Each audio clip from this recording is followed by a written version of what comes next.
ญตีเจ้าก็บ่เลิกกับเมียเจ้าโลดแต่งมากกับบ่ได้มาเฮ็ดเวียกเฮ็ดงานซอยเลิกกันมา แต่งมาตั้งแพงนึง ฮะ แต่งมาตั้งแพงไปเลือกจังใด มาได้ก็เห็นแต่เจ้าล่างคนละซื้อตัวเจ้าแม่ล่างสวยแล้วแล้วเฮ็ดหยังต่อที่ดี พาปุถุรันมาซัก ฮะ มาซัก ซักผ้าปูที่นอนน้ ซักปุถุรัน ำ นะ แล้วแผ่ฝุ่นบ่ แพ้ฝุ่นแล้วเป็นพุ่มแพ้ไหมคันพับที่นอนบ่สะอาดมันอยู่ได้ทุกคนก็เขาไปจามปั๊บเลยเด้นี่พาปุถุรันบ่สะอาดแล้วจมไม่ค่อยแล้วเอาบ่ไปซัก โชคดีของเมียเจ้าอยู่เนาะ แพ้แล้วโชคดีจังใด ฮะ เราก็ลำบากเพราะเราเป็นพุ่มแพ้ไหมโชคดีจังใดเราเป็นกลุ้มใจเราจะเฮ็ดที่ตายนี่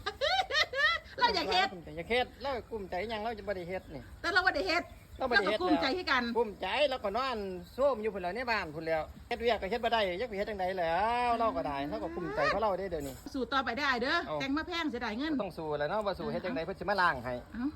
ได้ตัวเจ้าอยู่ดอก